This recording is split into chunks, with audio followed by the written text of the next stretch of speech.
Good evening, everyone. So recently, I found myself watching a lot of movies. A little bit about me. I'm in the new batch of class 12, and the academic year had started a few months ago. So initially, when the semester started, I had a bit of free time in my hands. So I did what every other teenager does: binge watch Netflix and Prime.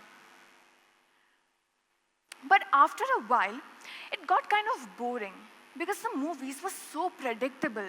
It was so cliche. The same storyline repeated again and again.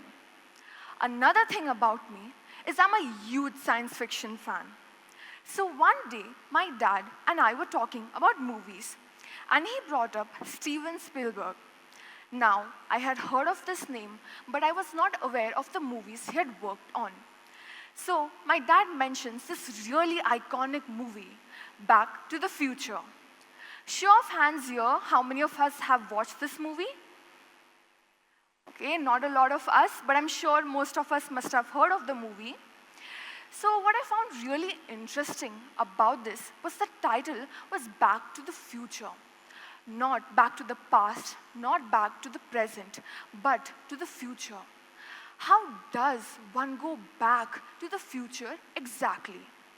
Since most of us here haven't watched the movie, let me give you a brief synopsis. The movie is about this protagonist, Marty, and his eccentric scientist friend, nicknamed Doc, who turns the famous DeLorean car into a time travel machine that can drive back and forth in time literally. But the car runs on plutonium, which is obviously something you don't find at your local drugstore. So he steals it from the Libyans, which gets him into a bit of trouble. To save himself, Marty takes the car and he runs away, accidentally driving back in the past in the year 1955, the year when his parents were still in high school. And he gets stuck there because he does not have enough plutonium to come back. While in the year 1955, he unintentionally interrupts the very moment his parents first met, endangering not just his but his siblings' existence, threatening to create an alternate reality without him in it. Now, this movie, I found it interesting for a lot of reasons. First, it showed us that the conception of time is not as clearly demarcated as English grammar makes it sound. What do I mean by that? This moment, the present, what is happening right now. Next slide, please. This moment, what is happening right now, is your present. What is going to happen is your future. What has already happened is your past. Now suppose you could go back to your past, then that moment would become your present, and your present would become your future. Vice versa, if you were to go to your future, that moment would be your present, and your present would be your past. So in the movie, Marty never says, I'm from the present, because when he goes back to the past, that is his present moment. So he says that I'm from the future. So the entire movie is about his quest to go back to the future. Another interesting thing that this movie taught me was considering how loose this conception of time is. Didn't his future influence his past? Interesting concept, isn't it? We see a similar case in the movie Avengers Endgame. Any Marvel fans here? A lot of us. So in case you haven't watched the movie, spoiler alert. So what happens in this movie was Thanos wiped out half of the population in the entire universe with a snap of his fingers. Now, it made the present situation very devastating. And the Avengers knew that if this situation continued on in the future, it would be even more disastrous. So they go back in the past and try to rectify the situation and ensure that Thanos does not get his hands on the Infinity Stones. Now you must be thinking that these are science fiction movies. Is this concept still applicable to real life? How many of us have heard the phrase, "don't cry over the spilled milk"? Why do we say that? Because we believe that the past is the past. It can't be changed. No amount of crying is going to put the milk back in its bottle, is it? But what if I told you that this is not that uncommon of a phenomena, that it is applicable in your day-to-day life, that even if you don't have a time travel machine, it is still true? It's actually a day-to-day phenomena.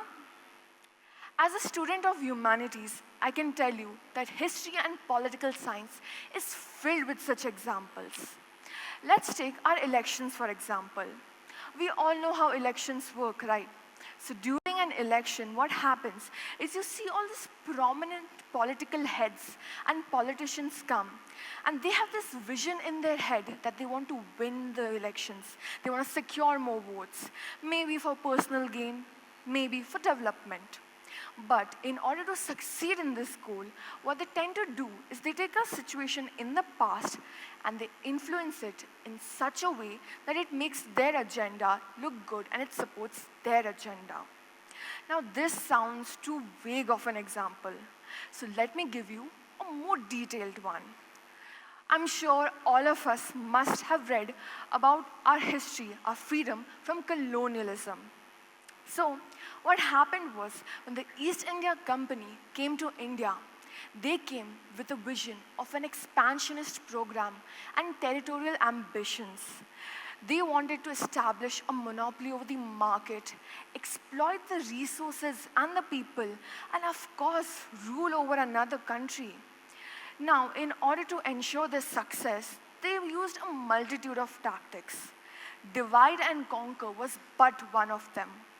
Another tactic that they used was they took our very own history and they proved to us that the Western civilization was far more superior, that we were uncivilized and savages, and that we were primitive, and that subjugation of another country was necessary for our development. And so prominent was this tactic that till date, the Indian education system that we follows the Western model. A quick GK for you. There's actually nothing Indian about our Indian education system. Then comes into the picture our nationalists and freedom fighters. They used the same tactic, but against them. They had a vision in their head for a free India, one that was governed by its own people and not subjugated by another country. And in order to succeed in their vision, they showed that our history was actually very rich, that we have a rich culture, a rich past, architecture, and origin, which was different, but in no way was it inferior. And they used this to mobilize support for our independence. Now, if you see, both the sides used their future vision to influence the past. They didn't feed us lies exactly. They took the past and they altered in such a way that it made their agenda, their vision, look good. But in this case, the future influences the past because it was actively sought out to do so. But this can happen unintentionally as well, as is the case with the Harappan civilization. Till date, whatever we know about the Harappan civilization is via archaeological remains, because we haven't been able to decipher the scripts yet. Now, suppose someday in the future, the epigraphists do decipher the script. It could very well alter the very course of history.